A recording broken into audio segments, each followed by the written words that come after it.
All right, ladies and gentlemen, boys and girls, children of all ages, it has become official. Kyle Larson is a two-time NASCAR Cup champion, and it was crazy there at the end. If for those of you that didn't get a chance to check it out, of course, I am Big Rich. This is a special edition, championship edition of Two Tire Change, and boy, I tell you, the mixed feelings that have to be taking place in Gibbs Racing and the 11 team. Um, Hamlin, you can tell he just has that blank look on his face. I'm checking it out as we're talking, and please feel free, shoot us your comments, shoot us your questions, wherever you're getting the broadcast from. But yeah, I mean, it's just crazy that you have that caution with 3 laps to go, and you wind up with a guy that had almost a 3-second lead coming in 4 or 5 spots behind the guy that wins the championship. He didn't win the race. Didn't win the race, um, which is kind of even a little bit crazier because it wasn't the case of Larson winning the race and then winning the championship. Um, he just Ryan Blaney ends up winning the race.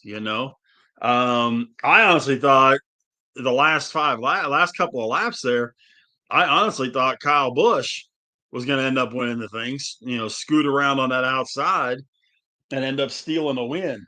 Um, all that to say, really crazy, interesting season. The final four guys all had tire issues during the course of this race. My guy, William Byron, was the last of the four to have a tire issue. And he's the one that brought out the caution at the very end. But there were a ton of guys that had front right tire issues, not just Briscoe and Hamlin and Larson and Byron, but AJ Allmendinger had issues. Ty Dillon had issues. A lot of other guys had issues with that. Carson Hocevar. A number of guys had issues with those tires, especially that front right that was just getting eaten up. The official race results, at least as they sit at this second, Ryan Blaney wins the race. Brad Keselowski second, his best finish of the season. Kyle Larson comes in third, wins the championship. Joey Logano fourth, Kyle Busch fifth, Denny Hamlin sixth, Josh Berry seventh, Michael McDowell eighth, Ryan Preece ninth, Chase Elliott 10th. The other final four drivers, Chase Briscoe, who had such an up and down day, he literally would from front of the field to the back of the field a couple of times, ends up finishing in 18th position.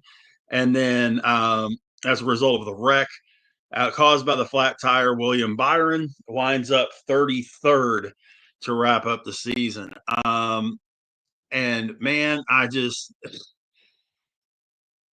to say it was crazy is probably the understatement of all time. Um, it really is. This season has been wild. I did not expect to see some of the guys that made it make it. I didn't expect to see some of the guys that didn't make it not get in. I was really surprised with a few things. They and yeah, I mean, Josh has a point here. Um, I'm a Hendrick guy. Whether I was a Hendrick guy when Terry Labonte was running for him. Jeff Gordon was my guy, my number one guy, which is why I still pull for the 24 car. I have pulled for Hendrick since since the early 90s. And I'm with him because, Denny Hamlin, his father is very ill. And there's a very strong possibility he does not make it to the end of next season. Of course, I'm the last person that's going to speak anything into that, simply because, um, it's, you never know. He could be there for next season. Is this going to light? I think if Hamlin was a younger driver, this would be a whole lot harder on him. It's not going to be easy by any stretch, of course. But the way I look at it is, if he's going to have the ability to come back, then, this is going to be the way to do it. He's going to have that fire in him next season. And I hope it's kind of like when Earnhardt won his championship. Okay, being a Gordon fan, as long as I I didn't like Earnhardt. Still die. Still, um, was never an Earnhardt fan. Respected what he did. Never liked the guy. And I hated when he won the Daytona 500. Hated when he won his championships. That kind of thing. But this is a different kind of situation. You guys have listened to the show, know that Hamlin right now is probably not as bad, but he's probably to the same degree of where Earnhardt was for me. And would I have been overly upset if Hamlin won the championship? Yes and no. Yeah, I would have been upset that one of my 200 guys didn't win it. But at the same time, the way that Hamlin was running at the end of that race, the last 50 laps of that race, he straight dominated. He had almost a 3-second lead on William Byron when that yellow came out. So, I mean, it wasn't a fact of, well, he did something underhanded or did some, whatever. No, I mean, he would have won the race simply because he had that good of a car. So would I have been okay with him winning it? Yeah, simply because of his situation with his dad. Um, but at the same time, I'm very happy to see Kyle Larson win his second championship.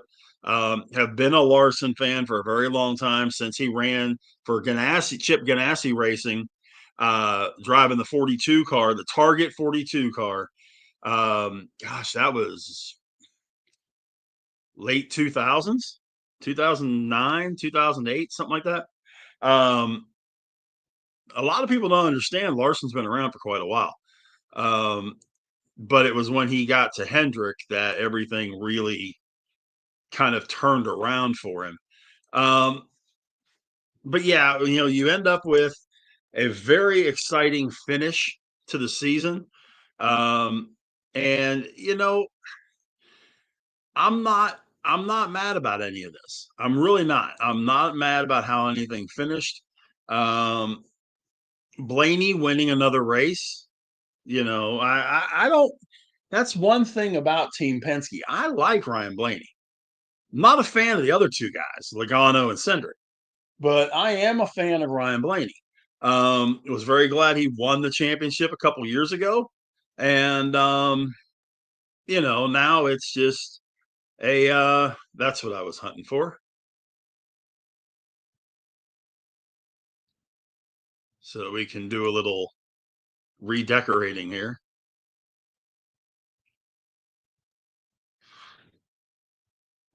How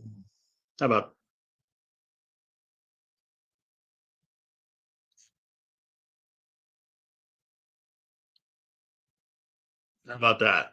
There we go.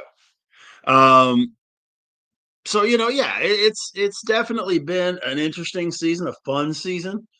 Um, I'm interested to see all these changes and everything. For those of you, and of course, I'll have to do kind of a silly season type deal to get into this whole charter issue and the changes that happened with the charters and all that. because believe me, it's going to take more than the few minutes that I'm going to be doing this for to get into this whole charter deal. Drivers changing teams. We already know Daniel Suarez is leaving the 99 to go to Spire Racing to drive the number 7. Justin Haley is going to go back to the Truck Series, drive it full time. There's a number of Truck Series guys that are coming up to Xfinity. I don't know that there's that many Xfinity guys coming up to Cup for next year, which should make things kind of interesting. In fact,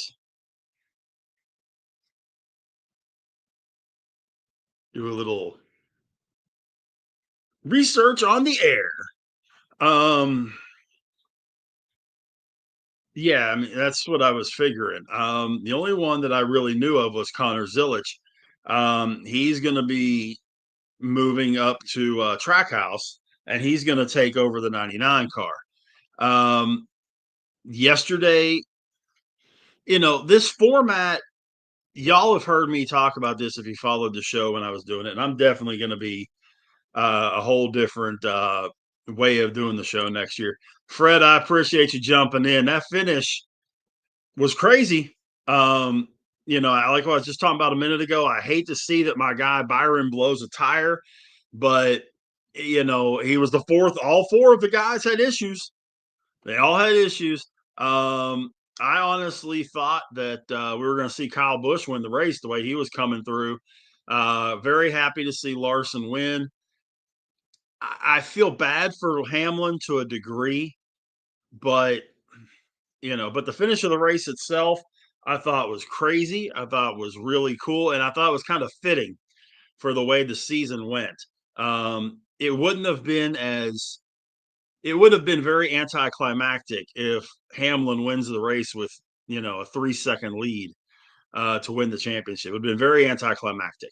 Um, Wanted to see some excitement, wanted to see some things, and of course now we've got a 2-time champion in Kyle Larson. So this was kind of a weird setup because Larson was one of the only he was the only one of the 4 drivers in the final 4 with a title. Byron hasn't won one yet. Briscoe hadn't won one yet. Neither had Hamlin. So Larson was the only one that knew what it was like to raise that flag.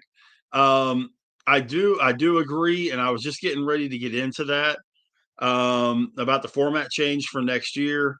They haven't really set it in stone yet how they're going to do it. I've heard 2 or 3 different theories. Dale Jr. has a really valid theory. I've seen a couple of other theories that are out there. Do I want to go back to the old school 36 races? No, no, because then you could run into the very simple issue of you get a guy like happened a couple of times during the 80s that by the time you get 2 or 3 races before the final, the cup's already decided. There's that big of a gap. So you don't want to do that. But you also don't want to make it where it comes down to one race. The way that I saw that made the most sense was to run a 32 race qualifier. 32 race qualifier. You eliminate the playoffs completely. And whenever you go those 32 races, and I'm a firm believer in bringing back some of the scoring, I'll keep the stage scoring. That's not a problem. You get a point for leading a lap. Whoever leads the most laps gets a point, like they used to do. I'm not against getting the point for the fastest lap. Okay, I'm good with that. But then the last 4 races is the playoffs, and it's a cumulative. It's an average finish. So, and you do all 4 types of course. You do a short track, an intermediate, a super speedway, a road course. So you could do, just for argument's sake, Coda, Talladega, Martinsville, Phoenix. and make those your final four. Now, I don't care what order you put them in. Makes me no difference what order you put them in. I couldn't care less. But it's a cumulative effect so that way you're not coming down to just one race to settle it all. And then I appreciate that. Uh, but you're making it where you have the top four guys from the whole season, from 32 races. Everybody else, of course, is still running, but you take those 32 races. The top four guys at that point are racing for the championship in the last four races. Their average finish is what makes the difference, what makes the standings. There's no stage points, there's no playoff points, there's none of that garbage. When you get to those last four races, it is finish and finish only. Take the four and average them up, because I'll be willing to bet you every one of the four drivers that are going to be in that thing are going to have a bad race. I would almost guarantee it. They're going to have a race where they finish 20th, 30th, have a mechanical issue and finish 35th. But they're also probably going to have, if they've run that well all season, they're also going to have a race that they're going to win or come in second and even it out. So it creates more excitement. It creates more tension. It creates more, it creates more fan interest than this, because there's been a lot of situations. I agree with Richard Petty. There is no reason why just winning a race should get you into the playoffs. I like SVG. I really do. He got a lot better this year than he was last year. And he'll get better next year than he was this year. But just because he won on a road course does not mean that he should make the playoffs. I'm sorry. The man, last I saw, and I would have to double check myself here. The last I looked, he was like 25th, 26th in points. Coming into today,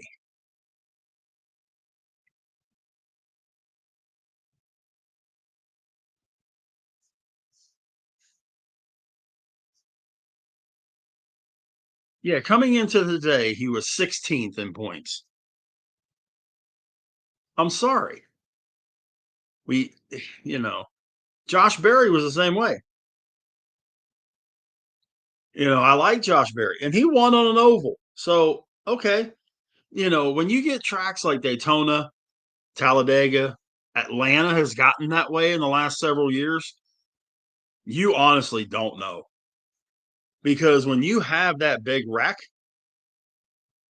God only knows what's going to happen after that, which is how you end up with a guy like a Ricky Stenhouse or an Austin Dillon or a Chris Buescher or somebody like that winning a race.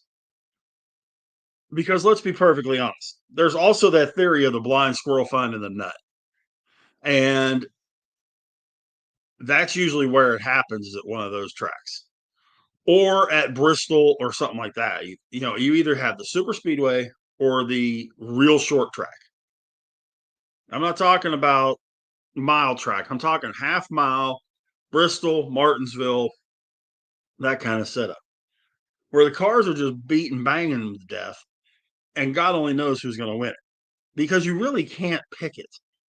You know who your favorites are going into these intermediate courses and that kind of deal. And you kind of know who your favorites are at the other ones, but you really don't. So, all that to say, I know the playoff system is going to change next season. And of course, I will keep y'all up to date on that. I'm really interested to see what the changes are and if they make sense. I don't want them to go too extreme and make it where it's like it was with 36 races, because I don't want to see that.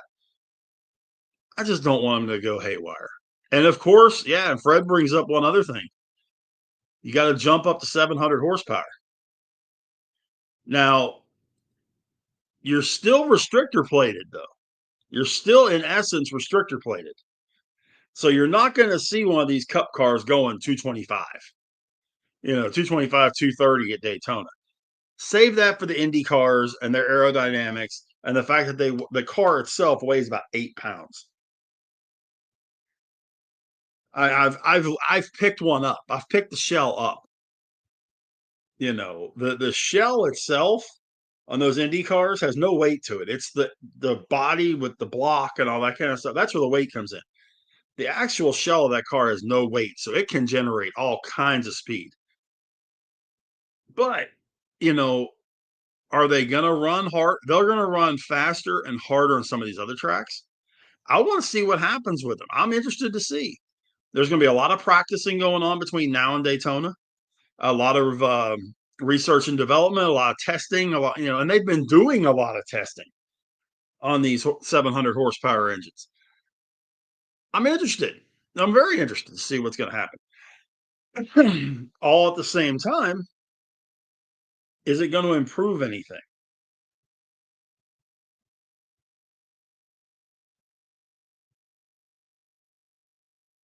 Sorry about that. There we go. But it's one of those things that you just have to sit back and go.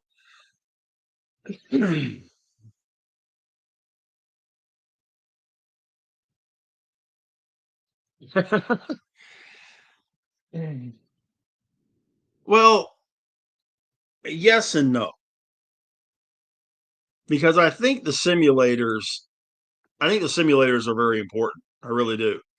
Um, and some guys like a William Byron, you can put him on any kind of track and he's fine. Some of the guys, yeah, I don't know that they are. I don't know that a lot of these simulator video game guys really realize how big of a difference it is. Some of them do. I'm very interested to see what's going to happen going uh from truck to, well, it'll be O'Reilly next year because Xfinity has taken their sponsorship off of the what was Xfinity series for the last 10 years. It's now going to be the O'Reilly Auto Parts series. Of course, I still call it the Busch series every now and then, so that kind of tells you how old I am and how long I've been watching this thing. Uh, Fred, I appreciate you, man. It has been a great season. Um, and we'll definitely be doing this again during the off season. And next year, I promise I will do a whole lot better with making this into a weekly thing. And it was fun, a fun season, 36 weeks. Clocks change, season ends. Now we focus on football. World Series is over after a great World Series last night. Um, so congratulations to Corey Heim, to Jesse Love, and to Kyle Larson on winning the Truck, Xfinity, and Cup Series championships, respectively. Appreciate everybody that's been a part of this little impromptu program that we put together. But after the way this thing ended, I had to jump in and put a little something together. So, Fred and Josh and everybody else that's been watching this thing, I appreciate you very much. And we'll be doing it again here in the very near future. Keep up with us on Driving to the Top Productions. Of course, you can catch me also on Tuesday nights with our open mic night.